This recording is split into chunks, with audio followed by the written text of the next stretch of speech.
بسم اللہ الرحمن الرحیم۔ السلام علیکم، ہمارے چینل پر خوش آمدید۔ ہمارے خاندان میں شادیاں اپنوں میں ہی کی جاتی تھیں۔ غیروں سے لڑکی لانے یا غیروں میں لڑکی دینے کا کوئی سوچ بھی نہیں سکتا تھا۔ اس لیے آج سے 2 سال پہلے میری شادی میری پھپھو کے بیٹے سے کی گئی، جو کہ مکمل طور پر والدین کی رضامندی سے ہوئی تھی۔ لیکن مجھے اپنے ہونے والے شوہر سے کوئی مسئلہ نہیں تھا، کیونکہ وہ ایک خوبصورت نوجوان تھا جسے دیکھ کر کوئی بھی لڑکی انکار نہیں کر سکتی تھی۔ شادی کا دن آ پہنچا۔ تمام تیاریاں بڑی دھوم دھام سے کی گئی تھیں۔ میرا سسرالی خاندان ایک ایسا خاندان تھا جس کی ہر لڑکی خواب دیکھتی ہے۔ تمام تر آسائشوں سے مزین محل جیسا گھر، نوکر چاکر، گاڑیاں، حتیٰ کہ زندگی کی تمام تر سہولیات وہاں میسر تھیں۔ شادی والے دن میں تھوڑی سی گھبراہٹ کا شکار تھی۔ شاید اس دن میں ہر لڑکی کی یہی کیفیت ہوتی ہے۔ میں حسنین کے ساتھ اپنا پہلا قدم اس گھر میں رکھ چکی تھی۔ اس کی امی بڑی نازوں سے مجھے بہو بنا کر لائی تھیں۔ آخر میں ان کی بھتیجی تھی۔ میرے سسرال میں میرے ساس سسر کے ساتھ میری 2 نندیں تھیں۔ بڑی نند شادی شدہ تھیں جبکہ چھوٹی غیر شادی شدہ تھی، یعنی میرا سسرال کوئی لمبا چوڑا نہیں تھا۔ آخرکار کمرہ عروسی میں جانے کا وقت آ گیا تو میری کزن مجھے میرے کمرے تک لے آئیں۔ کمرے کی خوبصورتی اور سجاوٹ دیکھ کر میں حیران رہ گئی۔ جیسے میں تیار تھی ویسے ہی اس کمرے کو بھی دلہن کی طرح سجایا گیا تھا۔ میں اپنے شوہر کا انتظار کر رہی تھی۔ سب لوگ کمرے سے چلے گئے تو حسنین میرے پاس آیا۔ اس نے میرا گھونگھٹ ہٹایا اور مجھے غور سے دیکھنے لگا۔ اس کی نظروں میں کچھ عجیب سا تھا جو مجھے بہت بے چین کر رہا تھا۔ چند منٹ کے وقفے کے بعد اس نے مجھ سے کہا، فارا، مجھ سے کوئی اور توقع مت رکھنا۔ میں حیران رہ گئی، یہ ایسا کیوں کہہ رہا ہے؟ میں نے کہا، آپ ایسا کیوں کہہ رہے ہیں؟ حسنین نے عجیب لہجے میں کہا، مجھے عورتوں میں کوئی دلچسپی نہیں ہے، اس لیے تم مجھ سے دور ہی رہو تو بہتر ہے۔ میرے تو جیسے ہی سن کر حواس ہی کھو گئے۔ پھر اس نے عورتوں کی سی نزاکت سے میرا لال دوپٹہ اتارا، اپنے اوپر اوڑا اور کہا، دیکھو اس دوپٹے میں تم سے زیادہ حسین لگ رہا ہوں۔ اسے دیکھنے کی مجھ میں ہمت کہاں تھی۔ پھر کہنے لگا، یہ بات اس کمرے سے باہر نہیں جانی چاہیے، ورنہ تم جانتی ہو نا میں تمہارے ساتھ کیا کر سکتا ہوں۔ بہتر رہے گا کہ اس راز کو اپنے سینے میں ہمیشہ کے لیے دفن کر دو۔ میرے ماں باپ کی اپنے ماں باپ کی طرح خدمت کرنا اور میرے معاملات میں دخل اندازی کی کوشش بھی مت کرنا۔ تمہیں اس گھر میں کسی چیز کی کمی نہیں ہوگی، بس اس سے زیادہ کچھ نہیں دے سکتا میں تمہیں۔ اس کی باتیں سن کر میری آنکھیں آنسوؤں سے بھر گئیں، مگر میں نے زبان پر چپ کا تالا لگایا، کیونکہ واقعی میرے منہ کھولنے پر کچھ بھی کر سکتا تھا۔ اس کی سخت مزاجی اور سنجیدہ پن سے پورا خاندان واقف تھا۔ وہ یہ بات پوچھتے ہوئے بھی میرے پاس سے اٹھ گیا کہ تمہاری لال لپسٹک کہاں ہے، اور پھر دراز سے لپسٹک نکال کر لگانے لگ گیا۔ میں بے جان قدموں کے ساتھ اٹھی اور ڈریسنگ روم میں جا کر عروسی لباس بدلا اور واپس آ کر لیٹ گئی۔ میرے لیٹتے ہی حسنین نے کہا کہ تم یہاں نہیں سو سکتی۔ میں کسی عورت کو اپنے بیڈ پر برداشت نہیں کر سکتا اور نہ کبھی کروں گا۔ میں نے تکیہ اٹھایا اور صوفے پر جا کر لیٹ گئی، مگر وہ رات جیسے پہاڑ کی طرح تھی۔ میرے سامنے وہ عورت کی طرح تیار ہوا۔ اس نے ایک ریشمی لباس پہنا، ساتھ ہی میرا لال دوپٹہ اوڑا اور سو گیا، مگر میری رات تو آنکھوں میں ہی کٹی۔ ابھی نیند آنے ہی لگی تھی کہ فجر کی اذانیں ہونے لگی۔ میں نے نماز پڑھی اور دوبارہ لیٹ گئی۔ اتنے میں حسنین جاگ گیا۔ جاگتے ہی اس نے مجھ سے پہلا سوال کیا کہ تم نے اب تک میرے کپڑے نہیں نکالے۔ میں فوراً اٹھی اور الماری سے اس کے کپڑے دیکھنے لگی۔ جو سوٹ مجھے اس کام کی مناسبت سے صحیح لگا میں نے نکال دیا۔ میں نے کپڑے پکڑاتے ہوئے اس سے ڈرتے ڈرتے پوچھا، آج تو ولیمہ ہے، آپ آج بھی آفس جائیں گے کیا؟ کہنے لگا، میرا آفس میری شادی سے زیادہ ضروری ہے۔ تقریب میں وقت پر پہنچ جاؤں گا اور آئندہ مجھ سے سوال جواب مت کرنا، اور میری چیزیں مجھے ہمیشہ وقت پر چاہیے ہوتی ہیں، آئی سمجھ، مجھے دوبارہ نہ کہنا پڑے۔ پھر وہ آفس چلا گیا اور میں برے دل سے خاموش بیٹھی رہی۔ ہر لڑکی کی طرح میرے بھی کچھ خواب تھے جو بری طرح چکنا چور ہوئے تھے، اور اس پر افسوس کہ میں کسی سے کچھ نہیں کہہ سکتی تھی۔ کہ اب کچھ نہیں ہو سکتا تھا، اور نہ میں کچھ بھی بتا کر اپنے ماں باپ کو پریشان کرنا چاہتی تھی، اس لیے چپ رہی۔ شام کو ولیمے کی تقریب کے لیے مجھے تیار کروایا گیا، مگر میرے دل کو کسی بھی بناؤ سنگھار میں دلچسپی محسوس نہیں ہو رہی تھی اور نہ کچھ اچھا لگ رہا تھا۔ جب مجھے اسٹیج پر بٹھایا گیا تو وہاں پہلے سے موجود تھا۔ بڑے پیار سے اس نے میرا ہاتھ تھام کر مجھے اپنے ساتھ بٹھایا، جو میرے لیے بڑے حیرت انگیز تھا۔ لوگوں کا مجمع جمع ہو گیا تھا، سب لوگ آ کر باری باری مل رہے تھے۔ اس کے دوست، رشتہ دار، تقریباً سبھی سے ملاقات ہوئی۔ تھوڑی دیر کے بعد ایک اجنبی مگر قابل قبول چہرہ حسنین کے پاس آیا، اسے سلام کیا اور گلے لگایا، ساتھ ہی مجھے بھی سلام کیا۔ اس نے شادی کا تحفہ میرے ہاتھ میں دیا، جبکہ حسنین کے باقی تمام دوستوں نے تحائف حسنین کے ہاتھ میں تھمائے تھے۔ خیر، تقریب ختم ہوئی، سب لوگ اپنے گھروں کو چلے گئے، ہم بھی گھر واپس آ گئے۔ گزشتہ رات کی طرح یہ رات بھی گزر گئی، مگر مجھے ایک چیز کا اندازہ ہو گیا تھا کہ یہ شخص دوگلا بھی ہے اور منافق بھی۔ دنیا کے سامنے اس کا روپ اور ہوتا ہے، بند کمرے میں یہ الگ رنگ دکھاتا ہے۔ پھر زندگی ایک روٹین سے چلنے لگی۔ وہ صبح آفس چلا جاتا اور میں اس کی امی کے ساتھ وقت گزارتی تھی۔ کوئی نہیں جانتا تھا کہ اندر کیا چل رہا ہے۔ ایک دن اچانک دروازے پر گھنٹی بجی۔ ملازم نے بتایا کہ حسنین صاحب کے کوئی دوست اور ان کی والدہ آئی ہیں۔ جب وہ اندر آیا تو مجھے وہ چہرہ جانا پہچانا لگا۔ ذہن پر تھوڑا سا زور ڈالتے ہی مجھے یاد آیا کہ یہ وہی دوست ہے جس نے میرے ہاتھ میں تحفہ دیا تھا۔ خیر، گپ شپ ہوتی رہی۔ میری پھوپھو نے ان کے لیے بہترین کھانا بنوایا۔ کھانا کھانے کے بعد حسنین بھی آ گیا، لیکن مجھے ایسا محسوس ہو رہا تھا کہ حارث وقفے وقفے سے میری طرف دیکھ رہا ہے۔ کھانے کی کچھ دیر کے بعد مہمان گھر کو روانہ ہو گئے اور جاتے ہوئے حسنین اور مجھے اپنے گھر دعوت پر مدعو کر گئے تھے۔ جس دن حارث کے گھر دعوت پر جانا تھا، اس سے ایک رات پہلے حسنین نے مجھ سے پوچھا کہ تم نے کون سا جوڑا پہننا ہے۔ میں نے اسے بتایا کہ یہ والا۔ اس نے میرے ہاتھ سے جوڑا لے لیا اور کہا، یہ تم نہیں پہنو گی، یہ تو میں پہنوں گا۔ میں نے اس سے زبردستی جوڑا لینے کی کوشش کی تو اس نے میرے ہاتھ سے کھینچ لیا، ساتھ ہی میرے منہ پر زوردار تھپڑ رسید کر دیا اور کہا، یہ میرے سامنے زبان درازی کی تو یہی ہوگا۔ وہ رات بھی میری آنسوؤں میں گزر گئی۔ اگلے روز دوپہر کے وقت میں اور حسنین تیار ہو کر کمرے سے نکلے۔ حسنین نے میرا ہاتھ تھاما اور پہلے پھپھو کے پاس لے گیا۔ انہوں نے ہم دونوں کی خوبصورتی کو سراہا اور کہا کہ اب جلدی سے مجھے دادی بنا دو۔ ان کی بات پر میرا دل پریشان سا ہو گیا۔ پھر ہم خدا حافظ کہتے گاڑی میں بیٹھ گئے۔ گاڑی میں بیٹھتے ہی حسنین نے کہا کہ وہاں اپنے ہونٹوں پر مسکراہٹ رکھنا، کہیں ایسا نہ ہو کہ تمہاری زندگی جہنم بن جائے اور پھر تم مجھ سے شکوہ کرتی پھرو، اور ہاں، میرے ماں باپ کی ہر بات کا جواب خوش اخلاقی سے دیا کرو۔ مجھے تو اس کے رویے سے خوف آنے لگا۔ سفر یوں ہی خاموشی سے کٹ گیا۔ حارث کے گھر پہنچے تو اس کی والدہ اور وہ گیٹ پر ہمارا انتظار کر رہے تھے۔ ہم دونوں اپنے چہروں پر مصنوعی مسکراہٹ سجائے سب سے ملے اور پھر سب کے پاس بیٹھ گئے۔ حارث اور حسنین آپس میں باتیں کرنے لگے۔ میں حارث کی والدہ کے پاس بیٹھ گئی۔ کھانے کی میز پر حارث کی نظریں مجھے واضح طور پر خود پر جمی محسوس ہو رہی تھی، جس سے مجھے عجیب سی بے چینی ہو رہی تھی، مگر میں نے انہیں نظر انداز کیا۔ اس نے ایک دو بار بہانے سے مجھ سے بات کرنے کی کوشش بھی کی، جس کا میں نے سرسری سے جواب دیا۔ دعوت ختم ہوئی اور ہم دونوں گھر آ گئے۔ اگلے روز میری پھوپھو نے مجھے کہا، چلو کچھ خریداری کرنے چلتے ہیں۔ میں ان کے ساتھ چلتی، مگر مجھے ہلکا ہلکا بخار محسوس ہو رہا تھا۔ ہم نے پہلے کچھ کپڑے خریدے اور پھر جوتوں کی دکان پر گئے۔ جب ہم وہاں سے نکل رہے تھے تو ہمیں حارث نظر آ گیا۔ اس نے ہمیں دیکھ لیا، اس لیے وہ ہماری طرف آ گیا اور سلام کر کے حال پوچھنے لگا۔ پھر اچانک اس نے مجھے دیکھا اور کہا، آپ کی طبیعت ٹھیک نہیں لگ رہی۔ میں نے کہا، نہیں، میں ٹھیک ہوں۔ پھوپھو اس سے گھر والوں کا حال احوال پوچھنے لگ گئیں اور ساتھ خاموشی سے کھڑی رہیں، لیکن ساتھ حارث کی نظریں مجھے بہت زیادہ بے چین کر رہی تھیں۔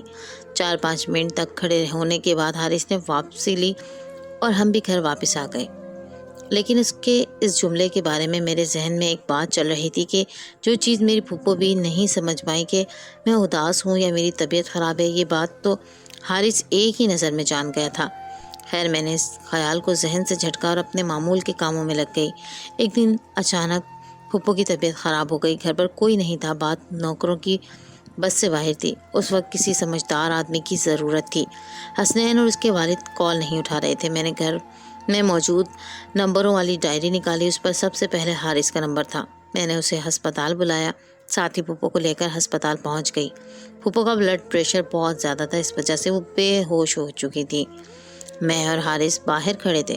میں رو رہی تھی کیونکہ اس گھر میں پھپھو ہی میرا واحد سہارا تھی۔ حارث میرے پاس آیا اور مجھے تسلی دینے لگا۔ اس کے الفاظ انتہائی نرم تھے۔ اس نے مجھے چپ کروایا، میرے لیے پانی لایا۔ پانی دیتے ہوئے اس کا ہاتھ میرے ہاتھ سے لگا تو بولا، آپ کو تو بہت تیز بخار ہے، آپ اپنا خیال نہیں رکھتی۔ پھر وہ مجھے سمجھانے لگا۔ اس کی فکر دل ہی دل میں مجھے اچھے لگنے لگی۔ تھوڑی دیر بعد ڈاکٹر نے آ کر بتایا کہ پھپھو کو ہوش آ گیا ہے اور ہم ان سے مل سکتے ہیں اور رات تک انہیں گھر بھی لے جا سکتے ہیں۔ میں نے اللہ کا شکر ادا کیا کہ پھپھو بالکل ٹھیک تھی۔ تھوڑی دیر بعد حسنین اور اس کے والد بھی آ گئے۔ شام کو ہم سب پھپھو کو لے کر گھر واپس آ گئے۔ حارث نے رات کا کھانا ہمارے ساتھ ہی کھایا تھا۔ رات 11 بجے کے قریب وہ واپس اپنے گھر چلا گیا، لیکن جاتے جاتے مجھ سے کہا کہ اپنا خیال رکھنا۔ اس کے جانے کے بعد پھپھو نے مجھے اور حسنین کو اپنے کمرے میں بلایا اور کہا، میری زندگی کا کوئی بھروسہ نہیں ہے، میں اپنے پوتے پوتیاں دیکھنا چاہتی ہوں، مجھے دادی بنا دو تاکہ میں زندگی کی طرف لوٹ آؤں۔ میں نے ان کی بات پر مسکرا کر کہا، انشاءاللہ ہم آپ کو جلد ہی خوشخبری دیں گے اور آپ بالکل ٹھیک ہو جائیں گی، آپ پریشان نہ ہوں۔ پھپھو بھی مسکرا دیں۔ دوسری طرف حسنین کو میرا حارث سے بات کرنا پسند نہیں آیا تھا، اس لیے کمرے میں آتے ہی اس نے میرا بازو پوری طرح مروڑا اور کہا کہ آئندہ اس شخص سے دور رہنا ورنہ تمہارے لیے اچھا نہیں ہوگا۔ اس وقت تو مجھے کوئی بات سمجھ نہیں آئی، اتنی سی بات میں آخر کیا برائی تھی۔ اس وقت مجھے تیز بخار تھا، اس لیے میں چپ چاپ وقت پر سو گئی۔ اگلے دن حارث کی میرے نمبر پر کال آئی۔ میں حیران ہوئی، لیکن پھر میں نے کال اٹھا لی۔ حارث نے کہا کہ میں نے آپ کا حال پوچھنے کے لیے فون کیا تھا، کل آپ کو بہت تیز بخار تھا، میں کافی فکر مند رہا آپ کی طبیعت کو لے کر۔ میں نے اس سے پوچھا، آخر آپ کو اتنی فکر کیوں ہے؟ اس نے کہا، یہ بات راز ہی رہے تو اچھا ہے۔ خیر حال چال پوچھنے کے بعد میں نے اللہ حافظ کہہ دیا۔ 2-3 دن بعد حارث نے مجھے دوبارہ کال کی اور کہا، مجھے آپ سے بہت ضروری بات کرنی ہے، آپ ایک بار مجھ سے کہیں باہر ملیں۔ میں نے حامی بھر لی کیونکہ وہ ایک خیال رکھنے والا اور ایک نیک دل انسان تھا، لیکن اس رات حسنین نے پھر کسی بات پر مجھ پر ہاتھ اٹھایا۔ رونے کی وجہ سے میری آنکھیں سوجی ہوئی تھیں۔ اگلے دن حارث نے مجھے دیکھتے ہی کہا، آپ کی آنکھوں کو کیا ہوا ہے؟ میں نے کہا، کچھ نہیں۔ وہ بولا، جو شوہر آپ کو محبت نہ دے سکے تو پھر بیوی کی آنکھیں ایسی ہی ہوتی ہیں۔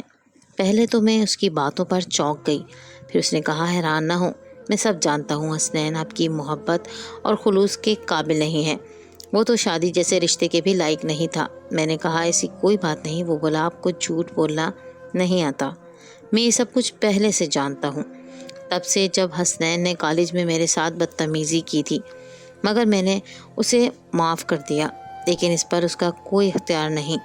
آج میں آپ کے ساتھ زیادتی ہوتے نہیں دیکھ سکتا، میں آپ کو پسند کرتا ہوں، وہ آپ کے قابل ہی نہیں ہے، آپ اسے چھوڑ دیں تو میں آپ کو دنیا کی ہر خوشی دوں گا۔ اس کی باتیں مجھے کسی خواب جیسی لگ رہی تھی، مگر میں اس کی باتوں کو حقیقت میں بدلنا نہیں چاہتی تھی، کیونکہ میرے ساتھ پورے خاندان کی عزت جڑی تھی۔ ساتھ ہی مجھے حسنین کی وہ نصیحت بھی یاد آ گئی جب اس نے مجھے حارث سے بات کرنے سے روکا تھا۔ مجھے حسنین کے اس قدر بھڑکنے کی وجہ معلوم ہو گئی، لیکن حسنین کی رات والی حرکتیں میرے دل میں اس کی عزت باقی نہیں رہی تھی۔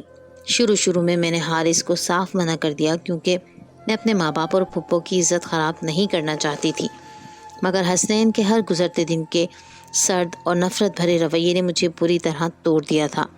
میں جو شوہر کی محبت، چاہت اور توجہ کی چاہ لیے اس گھر میں آئی تھی، وہ سب بری طرح چکنا چور ہوئے تھے۔ میں بھی ہر لڑکی کی طرح شوہر کی محبت چاہتی تھی، جو کہ مجھے نہیں مل رہی تھی، اور حسنین کی بے حسی اور رات کے وقت عجیب و غریب رویے کی وجہ سے میں نہ چاہتے ہوئے بھی حارث کی طرف متوجہ ہو گئی۔ پہلے تو میں نے اپنے دل اور جذبات کو قابو میں رکھا اور 1-2 بار میں نے اپنے والدین سے بھی بات کرنے کی کوشش کی، مگر اپنے والدین کے رویے سے مجھے یقین ہو گیا کہ وہ میری بات کا یقین نہیں کریں گے، کیونکہ حسنین پر ان کو اندھا اعتبار تھا، جو کہ ہر لحاظ سے مکمل مرد تھا۔ اب اگر میں کچھ بولوں تو میں ہی جھوٹی بنوں گی، اور پھر حسنین سے کوئی بات کر دی انہوں نے تو میری خیر نہیں ہوگی، اس لیے پھر میں نے کسی سے بھی کچھ نہیں کہا۔ میں نے کہنا چھوڑ دیا۔ پھر میری ہمت اور برداشت ختم ہونے لگی۔ شوہر کی جو محبت اور چاہت مجھے چاہیے تھی وہ مجھے حارث سے مل رہی تھی، اس لیے میں نے حارث کا ہاتھ تھام لیا، ساتھ ہی اسے کہا کہ میں حسنین کو فی الحال چھوڑ نہیں سکتی، مگر تمہارا میری فکر کرنا اور خیال رکھنا، مشکل وقت میں میرا ساتھ دینا اور میری عزت کرنا مجھے بہت پسند آیا، اور تمہاری عزت میرے دل میں بڑھ گئی ہے۔ بس پھر کافی زیادہ باتیں ہوتی رہیں۔ اب ہر وقت اس کا خیال میرے چہرے پر مسکراہٹ لے آیا تھا۔ حسنین کا لڑنا جھگڑنا اب کچھ بھی محسوس نہ ہوتا۔ شادی کو سال سے اوپر ہونے والا تھا۔ میں اور حسنین کسی بھی تقریب میں جاتے تو لوگ سب سے پہلے بچے کا پوچھتے۔ اب مجھے برا نہ لگتا، نہ ہی بچے کا مطالبہ اپنی کمزوری لگتا۔ اب بس محسوس ہوتی تو حارث کی محبت اور توجہ۔ ہم اکثر آپس میں ملتے بھی تھے، جو کہ غلط تھا، مگر میں توجہ اور محبت چاہتی تھی، اس لیے صحیح اور غلط کی پہچان بھلا دی تھی۔ جب بھی موقع ملتا ہم کہیں باہر پروگرام بنا لیا کرتے تھے۔ تقریباً 8 ماہ یوں ہی چلتا رہا۔ ایک دن اچانک میری طبیعت خراب ہو گئی۔ حسنین گھر پر تھا۔ وہ مجھے ڈاکٹر کے پاس لے گیا۔ ڈاکٹر نے چیک اپ کرنے کے بعد بتایا کہ وہ باپ بننے والا ہے۔ میں تو ایک دم شل رہ گئی، جبکہ حسنین مسکرایا اور ڈاکٹر سے احتیاط وغیرہ پوچھنے لگا۔